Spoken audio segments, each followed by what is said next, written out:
வணக்கம். இது டிஎம்எஸ் ரசிகர் திராவிட செல்வன் வழங்கும் கவிஞர் வைரபாரதியின் நான் ஏன் டிஎம்எஸ் ரசிகன் பாகம் 75. வெற்றிகரமாக 75வது பகுதி இது. யோசித்து பாருங்கள். பிரமித்துத்தான் போயிருக்க முடியும். இத்தனை நீண்ட நெடிய பயணத்தில் நாம், என்னோடு நீங்கள், உங்களோடு நான், நம்மோடு நம்மை வழிநடத்தி செல்கின்ற ஐயா. சில்வர் ஜூப்ளி இந்த பகுதிக்கு. இதை தினந்தோறும் தொடர்ந்து கேட்கக்கூடிய ஐயாவின் ரசிகர் இருக்கத்தான் செய்கிறார்கள். அவர்களில் பெரும்பான்மையானவர்கள் என்னோடு பேசுவதில்லை. எனக்கு அவர்களை தெரிய வாய்ப்பில்லை.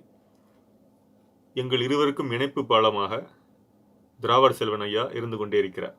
இவ்வளவு பெரிய, எவ்வளவு அரிதான ஒரு சேவை இது. எவ்வளவு பெரிய சேவையும் கூட.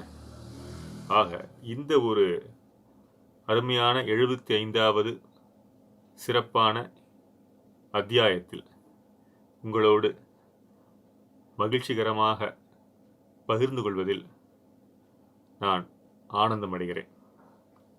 இன்றைய பகுதி ஐயாவுக்கும் எனக்கும் ஏற்கனவே பதிந்து கொண்டது போல், ஐயா என் இதயத்தில் நெருங்கி வந்தது அவருடைய குரலால் தான். அந்த மணிக்குரல் திருக்குறளைப் போல என் இதயத்தில் பதிந்தது. என் தந்தையார் பாடல் கேட்டுக்கொண்டிருப்பார். அதனால் எனக்கு அந்த குரல் பிடித்தது. ஒவ்வொரு கதாபாத்திரத்திற்கும் ஒவ்வொரு விதமான, அதான் நான் கதாநாயகனுடைய குரலை போல் பாடுவார் என்று நான் சொன்னதே கிடையாது. அது இருக்கு. அதையும் இன்னும் ஆழமாக சென்று பார்த்தால் கதாபாத்திரத்தின் குரலாக பாடுவார். அதான் ஐயாவுடைய சிறப்பம்சம், ஸ்பெஷாலிட்டின்னு சொல்லலாம். ஆக இதெல்லாம் எனக்கு பிடித்து போய் ஐயாவிடம் நான் நெருங்கினேன். அவரிடம் வீடு சென்றேன். உங்களுக்குலாம் தெரியும். அதான் முதல் பதிவிலிருந்து ஆரம்பிக்கிறது இல்லவா? ஐயா உடைய இதயத்தில் எப்படி நான் நெருங்கினேன் என்றால் ஒரே ஒரு காரணம் தான். இறைவன் சத்யசாய். இருவரும் சாய் பக்தர்கள். ஏற்கனவே அதுவும் பதிந்திருக்கிறேன். சத்யசாய் மகா காவியம் என்ற அந்த மகா நூல், அந்த காவிய புத்தகத்தை, அது மட்டுமே, அதுவும் ஒரு 2-3 புத்தகங்கள்லாம் எழுதியிருந்தேன். திரைத்துறையில் நான் வரவில்லை அப்போது. அந்த புத்தகத்தை பார்த்து ஆனந்தப்பட்டார் ஐயா. கண்களில் ஒற்றி கொண்டார். அந்த புத்தகத்தினுடைய முகப்பட்டையில் இறைவன் சத்யசாயுடைய பாதார விந்தம் பதிந்திருக்கும். அதில் அவர் கையெழுத்திட்டு இருப்பார். With love Baba, with love Sri Sathya Sai, with love and blessings. ஏன்னா இதெல்லாம் நடந்து ஒரு 10 வருடங்கள் மேலாக ஆகிவிட்டது ஏறக்குறைய. இதெல்லாம் நினைத்து பார்க்கும்போது இறைவன் சத்யசாய் தான் எங்கள் இருவரையும், அந்த பேர் இறைவன் தான், அந்த சத்யசாய் பேர் இறைவன் தான் எங்களை இணைத்து வைத்திருக்கிறார் என்பதில் எங்களுக்கு ஐயமே இல்லை. அதனால்தான் அதுக்கு அடுத்ததான சந்திப்புகளெல்லாம் அவர் இதயத்தில் நெருங்கி உறவாட முடிந்தது. மனமிட்டு பேசினார், மகிழ்ச்சி அடைந்தார். ஆனால் அற்புதமாக எழுதியிருக்கிறார் என்று ஆசீர்வதித்தார். எப்பேற்பட்ட கவிஞர்களையெல்லாம், வரிகளையெல்லாம் அவர் பாடிய அந்த குரல், ஆஹா, அற்புதமாக எழுதியிருக்கிறாய். பச்சை கிளிகள், அதாவது பழுத்த பழங்களை பார்த்து பச்சை கிளிகள் பறந்து வருவதைப் போல அந்த பழுத்த நிலையை பார்த்து பக்தர்கள் பறந்து வந்தனர்னு ஒரு மாதிரி குறிக்கக்கூடிய ஒரு, அந்த உட்பொருளை குறிக்கக்கூடிய வகையில் அந்த ஒரு பாடல் இருக்கும். அதில் புது கவிதை நடையில் எழுதியிருந்தது. அவதார புருஷன் பாண்டவர் பூமி என்று கவிஞர் வாலி எழுதுவதைப் போல அந்த புத்தகம். ஏன் இதெல்லாம் சொல்றேன்னா, இப்போ நம்ம டிஎம்எஸ் பண்பாட்டு சரித்திர நூலில் இருந்து ஒரு பகுதியும் இப்போது நான் சொல்லக்கூடிய பகுதியும் ஒன்றிணைகிறது. காரணம், நாங்கள் இருவருமே ஒன்றிணைந்தது இறைவன் சத்யசாயால் தான். அதே போலதான் இதையெல்லாம் இந்த பகுதியை படிக்கும் பொழுது, அந்த அத்தியாயத்தை, அதெல்லாம் நினைவுக்கு வந்தது. மீண்டும் உங்களோட ரிவைவல் அலசி பார்க்கலாம் என்று. ஆக அருமையாக நானே இசையமைத்து பாடிவிடுவேன் என்றார். புதுக்கவிதையை பாடுவது என்பது இசையமைப்பதே கடினம், அதை பாடுவது மிக கடினம். ஆக நானே, எனக்கு உடல்நிலை சரியாக இருந்தால், காரணம் வயதினுடைய தள்ளாமையும் ஐயாவிற்கு இருக்கத்தான் செய்தது. 86 அப்படி இருக்கும், 86-87 வயது இருக்கும் நிச்சயமாக. ஏன் சொல்கிறேன் என்றால், அவ்வளவு நேர்மறையான ஒரு சிந்தனை, நேர்மறையான அதிர்வலைகள், நேர்மறையான நம்பிக்கை உடையவர் ஐயா டிஎம்எஸ் சௌந்தரராஜன். ஏன் அவருடைய பகுதியை பற்றி நாம், எத்தனையோ பாடகர்கள் இருந்தார்கள், அந்த தனித்துவமும் நாம் பார்த்து கொண்டிருக்கிறோம். ஏன் ஐயா மட்டும் தனித்துவமான பாடகர் என்று? எத்தனையோ மனிதர்கள், எண்ணற்ற ஏராளமான மனிதர்கள் வாழ்ந்து கொண்டுதான் இருந்தார்கள், வாழ்ந்து கொண்டு இருக்கிறார்கள். ஏன் ஐயாவை பற்றி மட்டும் சிறப்பாக இந்த வயதிலும் இவ்வளவு நேர்மறை சிந்தனையோடு, நேர்மறை எண்ணங்களோடு, நேர்மறை சக்தி அலைகளோடு வாழ்ந்த ஒரு மனிதர், ஒரு மகான் அவர்தான். எவர் வாழ்க்கையிலும் அவருக்கு குழி பறித்ததில்லை, எவர் வாய்ப்பையும் அவர் தட்டி பறித்ததில்லை, எந்த அரசியல் சூழ்ச்சியிலும் அவர் வீழ்ந்ததில்லை, எந்த அரசியல் சூழ்ச்சியை வைத்தும் அவர் வீழ்த்தியதில்லை. இப்படிலாம் அவரை பற்றி நிறைய சொல்லலாம், ஐயாவை பற்றி. ஆக இந்த நேரத்தில் இந்த பகுதி நான் ஏன் டிஎம்எஸ் ரசிகன் என்ற இதில் சிறப்பு பகுதி வாமனன் அவர்கள் எழுதிய டிஎம்எஸ் பண்பாட்டு சரித்திர நூலில் இருந்து நாம் பார்த்து கொண்டிருக்கிறோம். திரையுலகில் அவருடைய பிரபலமான காலகட்டங்கள் வளர்ந்து கொண்டு வந்தது. சிறப்பான பாடல்களெல்லாம் அவர் பாடிக்கொண்டு வந்தார். இப்படியெல்லாம் நாட்கள் சென்று கொண்டிருந்தது வெற்றிகரமாக. ஆனால் அவர் குடும்பத்தில் ஒரு சோதனை வந்தது. அவருடைய மூத்த புதல்வியான சித்திரலேகா அவங்க உடல்நிலை சரியாக இல்லை. ஹார்ட்டில் மெட்ரல் வால்வ் என்ற கூடிய ஒரு வீக்காக இருந்ததாகவும் அது ரொம்ப உயிருக்கே ஆபத்தான நிலையாக இருந்திருக்கிறது. இந்த பதிவுகள் தான் அந்த அத்தியாயம். சொந்தம் ஒரு கைவிலங்கு நீ போட்டது, அதில் சோதனைகள் வந்தவுடன் மனம் வாடுது. அவருடைய வரிகளை வைத்தே இந்த அத்தியாயத்தை அந்த ஆசிரியர் எழுதியிருக்கிறார்.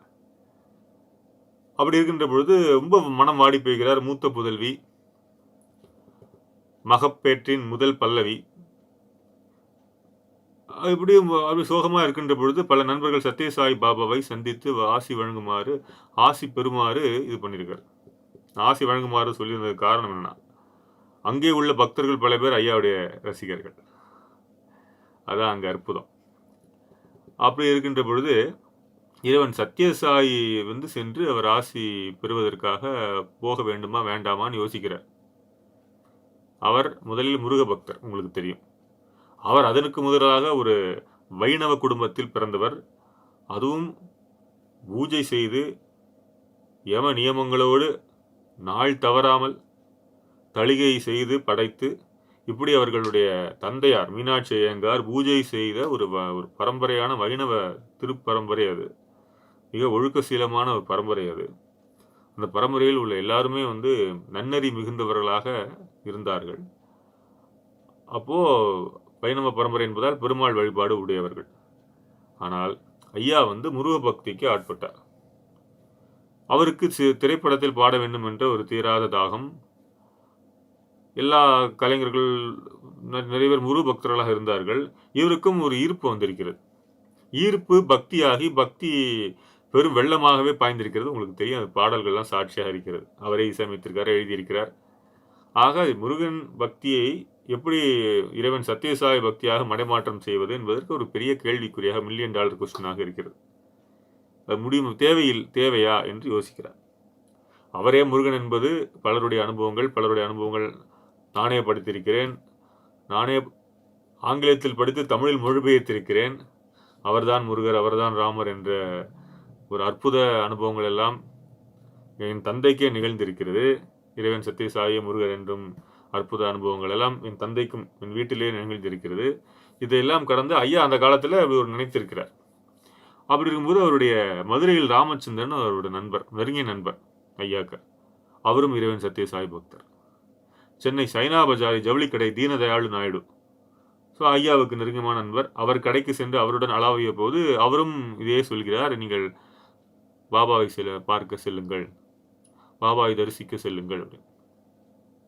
பெங்களூரில் சவுந்தரராஜன் அவர்களுடைய சந்தித்த புறவை நாட்டிய கலைஞர் சுந்தரமூர்த்தியும் சுவாமி பக்தர், இறைவன் சத்யசாய் பக்தர். நாங்கள் சுவாமி என்று அழைப்போம். நானும் சரி, ஐயாவும் சரி. நாங்கள் பேசும்போது சுவாமி என்றுதான் அவரை பற்றி பேசிக்கொண்டிருப்போங்கிறத தாண்டி சாயி பாகவதம் தான். நானும் அவரும் சேர்ந்தால் முழுக்க முழுக்க இறைவன் சத்யசாயை பற்றியே நாள் பூரா பேசிக்கொண்டிருப்போம். ஆக சவுந்தரராஜன் மகள் நோய்வாய்ப்பட்டிருக்கிறார் என்றதும் இவர்கள் எல்லாம் சத்யசாயை போய் தரிசனம் செய்யுங்கள் என்றார்கள். இதில் எழுதியிருக்கார், பாபாவை போய் பார்ப்பதற்குத்தான் இத்தனை பேரின் தொடர்பு ஏற்பட்டிருக்கிறாக எண்ணினார் சவுந்தரராஜன். அது சத்தியம். அவர் எழுதிய அந்த எழுத்து, அது ஐயா சொல்லிதான் எழுதியிருக்காரு. அதுதான் சத்தியம். காரணம், எங்கள் இருவருக்கும் இணைப்புக்குமே காரணம் இறைவன் சத்யசாய். ஆக இத்தனை பேருடைய நட்புக்கும் சுவாமிதான் காரணம். அவரை பார்க்குவதற்காக, தரிசனம் செய்வதற்காக அனைவரும் இவரை சொல்றாங்க, போய் தரிசனம் பண்ணு அப்படின்னு. இவரும் செல்கிறார். அப்போ அங்கே ஆசிரமத்துக்குள்ளே செல்கிறார். அவர் வந்து அவருக்கு பிரத்யேகமான பேட்டி வந்து இறைவன் சத்யசாயி அளிக்கிறார். அளித்த உடனே சுவாமி சொல்கிறார், தன்னுடைய பொண்ணை பற்றி சொல்கிறார். அவர் இவர் சொல்லியிருந்தாவிட்டால் அவரே சொல்லியிருப்பார். அவருக்கு எல்லாமே தெரியும். இறைவனுக்கு எல்லாம் தெரியும் அல்லவா, எல்லாம் அவருக்கு தெரியும். இவர் அதுக்கு முன்னாடி முந்தி அடித்து கொண்டு அவர் சொல்லிவிடுகிறார். ஏன் உன் பொண்ணை கொண்டு வரலன்னு கேட்கிறார். பெண்ணை கொண்டு வராத காரணம் திரும்பி மீண்டும் வந்து இன்னொரு முறை பர்த்திக்கு சென்று பொண்ணோடு வருகிறார். சித்திரலேகாவுடன் அழைத்து கொண்டு வருகிறார். சித்திரலேகா வந்து அப்படியே கை விபூதியை வரவழைத்து வாயில், அது மருந்து, அதுதான் உண்மை. இது கண்ணால் கண்டிருக்கிறேன், அனுபவித்திருக்கிறேன். பல பக்தர்கள், பல லட்சக்கணக்கான கோடிக்கணக்கான பக்தர்கள் அனுபவித்திருக்கிறார்கள். அது ஐயாவும் அனுபவித்திருக்கிறார். அது மருந்து. மருந்து இந்த ஃபார்ம் ஆஃப் விபூதி. இதோ நம்ம சாதாரணமாக பஸ்மம் என்று நினைக்கிறோம். நாமளே ஒரு நாள் பஸ்மமாகத்தான் போகிறோம் என்ற ஒரு ஆழமான தாத்பரியத்தை உணர்த்துவதற்குத்தான் இந்து தர்மம் விபூதியை மிகப்பெரிய ஒரு முதுகெலும்பாக வைத்திருக்கிறது. அந்த தர்மத்திற்கு திருமண்ணும் அப்படிதான், அதுவும் மண். ஆக மருந்து விபூதி வடிவத்தில் இறைவன் சத்யசாயி சில பேருக்கு வழங்குவார். கர்மம் தீர வேண்டும் என்றாலும் வழங்குவார். சில கர்மங்கள் அனுபவித்துத்தான் தீர்க்க வேண்டும். அதான் இங்கே உள்ள சூட்சுமே. இது தெரியாத காரணத்தினால் இறைவனே இல்லை என்கிறார்கள். இதுதான் வந்து வேடிக்கையான விஷயம். நீ வந்து ஜென்மங்களாக மனித பிறவிகள் தொடர்ந்து வருகின்றன. அதனால்தான் ஒருவருக்கு ஒரு ரசனை, இன்னொருவருக்கு இன்னொரு ரசனை, இப்படி ஒருவருக்கு ஒரு பழக்கம். ஒரே வயிற்றில் ஒரே ரத்தத்தில் பிறந்தாலுமே இத்தனை வேறுபாடுகள் இருக்கிறது. ஒவ்வொரு நொடியில் ஒவ்வொரு குழந்தைகள் ஒவ்வொரு வகையாக பிறக்கிறது. எல்லாம் காரணம் கர்ம வினை. நாம் செய்த செயலுக்கு இன்று அல்லது நாளை அல்லது மறுஜென்மத்தில் நிச்சயம் அதற்கான வினைகள், அதற்கான பலன் கிடைத்தே தீருகிறது. கர்மா என்ற உடனே நேர்மறை சிந்தனையோடு பார்க்காமல் எதிர்மறை சிந்தனையோடு ஐயோ அப்படி என்று எண்ணாமல், நன்மையும் சரி தீமையும் சரி, பகவான் ரமணர் அழகாக சொல்வார், நீ பிறருக்கு கொடுப்பதெல்லாம் உனக்கு நீயே கொடுத்து கொள்கிறாய். இதைவிட எப்படி எளிமையாக சொல்லிவிட முடியும். ஆக மருந்து வடிவில் அந்த விபூதியை வந்து இறைவன் சத்யசாயி வழங்குகிறார். அதை வந்து பெற்றுக்கொண்டு அவர் மேற்கொண்டு சொல்கிறார், சுவாமி வயதுக்கு வந்த பிறகு இந்த இது சரியாவிடும், கவலைப்படாதே என்கிறார். அவரும் சித்திராலேகம் வளர்ந்து கொண்டிருக்கிறார். கோளாறு எதுவும் இல்லாமல் காலம் போய் கொண்டிருக்கிறது.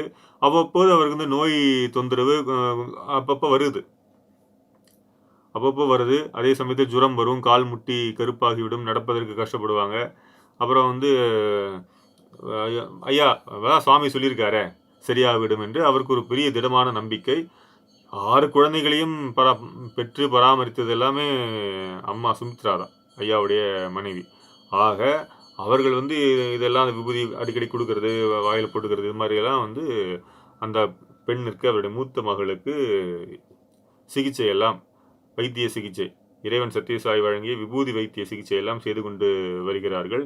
இவர் வந்து பரபரப்பாக காலையில் எழுந்தவுடனே குளித்து விட்டு முருகனை வணங்கிவிட்டு இறைவன் சத்யசாயி நாமத்தை ஜபித்து விட்டு நேரடியாக வண்டி எடுத்துக்கொண்டு உட்லேண்ட்ஸ் சென்று விடுவார். அங்கே தான் டிஃபன் காஃபி எல்லாம். ஆனால் இவர் கிளம்புறதுக்குள்ளே அங்கெல்லாம் ரெடி ஆகணும். கடினம். குழந்தைகளையும் பராமரிக்க வேண்டும், அவர்கள் பள்ளிக்கூடம் எல்லாம் இருக்குது. ஆக உட்லேண்ட்ஸ் எல்லாம் எடுப்பேன். அதுக்கு பிறகுதான் வாகினி ஸ்டுடியோவா ஏவிஎம்மா என்று முடிவு செய்து பாடல் புரட்சிக்காக செல்வார். இப்படிதான் அவருடைய அன்றாட அலுவல் நிகழ்ந்து கொண்டிருந்தது. எப்போதெல்லாம் இறைவன் சத்யசாயி சென்னைக்கு வருகிறாரோ அப்போதெல்லாம் ஐயா மற்றும் அவருடைய மூத்த மகளான சித்திரலேகாவும் அந்த அம்மாவும் 2 பேரும் சேர்ந்து அங்கே சென்று தரிசனம் பெற்று பஜனை கலந்து கொண்டு இவரும் பாடி, இவர் கேட்க வேண்டாம், உட்கார்ந்தாலே நீங்கள் பாடுங்கன்னு சொல்லிடுவாங்க ஐயாவை. அவரும் பாடி அப்படி ஒரு முறை பாடும் பொழுதுதான் ஏற்கனவே பதிந்தது போல தில்லை அம்பல நடராஜா என்ற பாடலை புட்டபர்த்தியில் பாடியது. அது பாடும்போதே அவர்கள் அந்த பாடல் பஜனை என்று அந்த பாடலை ஆரம்பிக்கும் போதே பின்னால் பக்தர்களெல்லாம் அதை வந்து தொட ஆரம்பித்து விட்டார்கள். ஏற்கனவே சொன்னேன், அந்த பக்தர்களில் பல பேர் ஐயாவுடைய ரசிகர் என்று. அங்கேயே ஐயா அப்படின்னு சொல்லி கும்பிட்டு எல்லாம் வாங்குவாங்க. அவரும் வந்து மிக ஆழமான பக்தர் என்ற காரணத்தினால் இப்படி அந்த சுவாரஸ்யமான ஒரு நிகழ்வுகள் இன்னும் வளர்ந்து கொண்டே வரப்போகிறது. இன்றைய பாடல் அதே மாதிரி எவ்வளவு பெரிய பொருத்தம் பார்த்தீர்களா? இப்பொழுது இந்த பதிவு பேசி கொண்டிருக்கும் பொழுது கொரியர் வந்தது. கதவை லேசாகத்தான் தட்டினார்கள். ஏன் என்று தெரியவில்லை. காரணம், ரெக்கார்ட் செய்வது அவர்களுக்கு தெரியாது, இந்த கொரியர் தந்த அந்த அண்ணாவுக்கு தெரியாது. அவர் ஏற்கனவே எனக்கு தெரியும், 2-3 தடவை வந்திருக்கிறார். அவர் லேசாக தட்டுகிறார். நான் அதை வீடியோவை பாஸ் செய்துவிட்டு வெளியே செல்கிறேன். ஐயாவுடைய புத்தகம் டிஎம்எஸ் ஒரு பண்பாட்டு சரித்திர புத்தகம்தான். என்னுடைய புத்தகம் மிக பழமையான புத்தகம் என்பதால் காலங்காலமாக ஆண்டுகளாக வைத்து கொண்டிருந்ததால் சில கரையான்கள் எல்லாம் ஐயாவின் ரசிகர்கள் போல. ஆக அந்த புத்தகத்தில் கரையான்கள் எல்லாம் கொஞ்ச நாள் தங்கி இருந்தன. அதெல்லாம் தூசி தட்டி சரியாக போது சில பக்கங்கள் எல்லாம் அந்த கரையான் தடயங்கள் எல்லாம் இருந்தன அந்த புத்தகத்தில், ஐயாவுடைய புத்தகத்தில். ஆக புதிதாக ஒரு புத்தகம் அந்த அச்சகத்திலிருந்து, அவரும் என்னுடைய நண்பர் தான், மணிவாசகம் பதிப்பகம், டிஎம்எஸ் ஒரு பண்பாட்டு சரித்திரம் என்ற நூல் மணிவாசக பதிப்பகத்தில் இருக்கிறது. டிநகர்லேயும் இருக்குது. நீங்கள் கூகுள்லேயே தேடினா போகிறோம், ஆஃபீஸ் அட்ரஸ்லாம் வந்துடும். பாரிஸ்லேயும் இருக்குது. அங்கேருந்து எனக்கு அனுப்புகிறார். நான் அனுப்பிச்சிட்றேன் அப்படின்னு சொன்னார். கரெக்டாக அதான் சரியாக இந்த பதிவை பேசி கொண்டிருக்கும் பொழுது கொரியர் வருகிறது. இதுதான் ஆத்ம தொடர்பு, எனக்கும் ஐயாவுக்குமான ஆத்ம தொடர்பு உடைய இன்னொரு உதாரணம் இது. இந்த மகிழ்ச்சியான பகிர்வோடு இன்றைய பாடல், அதற்கு தான் வரும்பொழுது கொரியர் வந்துருச்சு.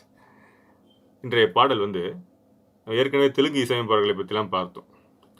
அதில் தங்கமலை ரகசியம், அதில் மிக அற்புதமான ஒரு டிஜி லிங்கப்பா அவர்களுடைய பாடல், உணர்ச்சிகரமான ஒரு பாடல்.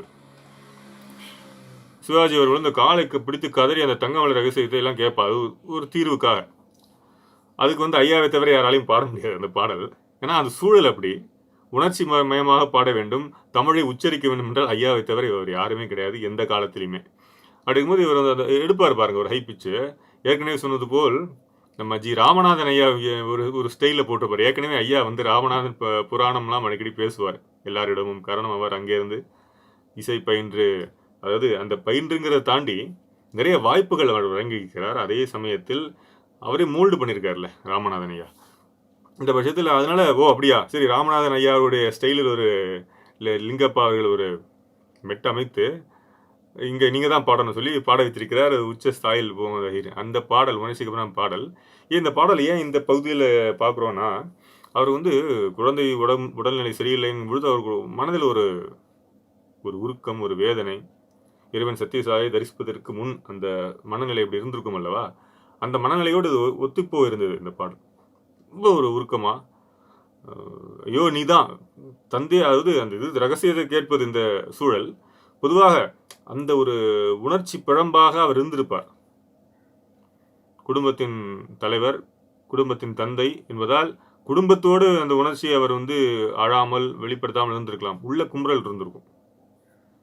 மூத்த பெண் வேறு அந்த காலகட்டத்தில். ஆக அதற்கு மிக சரியாக என்னையும் உன்னையும் ஈன்றவர் தாய் தந்தை தாமல்லவோ,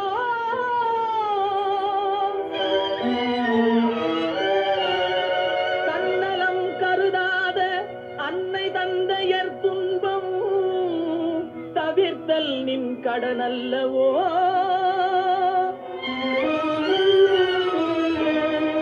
போரிடும் சேயனது கூக்குரல் நின் செவியில் கொஞ்சமும் கேட்கவில்லையோ,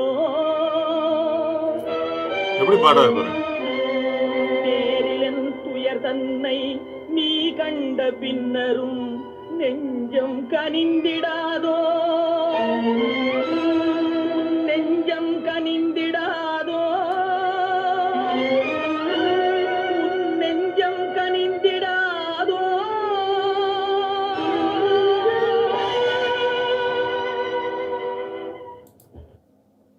அற்புதமான பாடல், உருக்கமான பாடல். ஒரு தொகையரா தான் சொல்லணும். நம்ம தாளத்தோடு வந்தால் தான் அது பாடல், இது தொகையரா. இவரே முக்கால்வாசி மைக்கு முன்னாடி நடித்து விடுகிறார். கதாநாயகர்களுக்கு வெகு சுலபம் வாய் சேர்ப்பது. ஆக எனக்கு மிகவும் ஐயாவை எல்லா கதாநாயகர்களும் கால்களில் நெடுஞ்சான்கடையாக விழுந்து வணங்கி நன்றி செலுத்தியிருக்க வேண்டும். செலுத்தினார்களா தெரியவில்லை, நான் அந்த நேரத்தில் பிறக்கல. அதுதான் உண்மை. ஒரு சமீபத்திய ஒரு காணொளி, ஞானசம்பந்தன் ஐயா பேராசிரியர் பேசுகிறார் பட்டிமன்றத்தில். அவர் எல்லாம் தெரிஞ்ச விஷயம் தான் சொல்கிறாரு. கடைசியில் ஒரு சொல்கிறாரு, அது ஐயா மேடையில் இருக்கும்போது பேசுகிறாரு. ஐயா ஆரத்தை தழுவி கொள்கிறார். அதற்கான காரணமான பேச்சு என்னென்னா, ஐயா நடிகர்களுக்கு நடிக்க ஒரு ஆப்ஜெக்ட் இருக்கு, இல்லை ஒரு சப்ஜெக்ட் இருக்கு. சப்ஜெக்ட்னா உயிரான ஒரு கதாபாத்திரம், ஒரு உணர்ச்சி மயமான இருக்குன்னா, இப்போ வந்து இந்த இந்த காட்சியில் நல்லா நீங்கள் பார்த்தீங்கன்னா தெரியும், நீங்கள் யூடியூப்பில் பார்க்கலாம். தாரணியில் எண்ணையும் உன்னையும், அதான் தங்கமலை ரகசியம் இந்த பாட்டு. இதில் ஒருத்தருடைய காலை பிடித்து கொண்டு சிவாஜி அவர்கள் அப்படியே நான் காலை நகர்ந்துட்டே இருக்கான், பின்னாடி போயிட்டே இருக்கார் காலை பிடிச்சிட்டே. கால் பிடித்து கொள்வதற்கு ஒரு இது இருக்கு, ஒரு கால் இருக்குல்ல, ஒரு ஒரு ஒரு இது ஒரு சப்ஜெக்ட்னு வச்சுக்கலாம். இல்லை வேறு ஏதாவது மரம் இருந்ததுன்னா அது ஆப்ஜெக்ட். எதுவுமே இருக்காது மைக்கு முன்னாடி, என்ன இருக்கும் அது? இதாவது அவன் பிடித்துக்கிறான், அப்படியே இழுத்துட்டு போயிருக்கான். அது ஒரு ஒரு குண்டா ஒருத்தர் இருக்கான், அந்த இது கதாபாத்திரம் நீங்கள் பார்த்தா தெரியும். ஐயாவுக்கு என்ன இருந்தது? மைக்கு தான் இருந்தது. மைக்கை பிடிச்சிட்டு எப்படி காலை பிடிப்பதை போல கற்பனை செய்ய முடியும்? ஆனால் செய்து பாடினார். அதுதான் ஐயா. எப்படி ஐயா அப்படிலாம் பாடினீங்கன்னு கேட்குறாரு. ஐயா வந்து ஆழ தழுவி கொள்கிறார் ஞான சம்பந்தவர்களை. இப்படிலாம் யாருமே சொன்னதில்லையா அப்படின்னு சொல்லியிருக்காரு. அப்போ ஆழ கவனித்து பேராசிரியர் ஞான சம்பந்தம் அருமையாக பேசுவார் அல்லவா, அவர் வந்து இதை சொல்கிறார், பதிவு செய்கிறார். அற்புதமான கலைஞன் என்கிறார். அதில் வந்து எந்த விதமான சந்தேகமும் இல்லை, அதில் ஆட்சேபனையும் கிடையாது.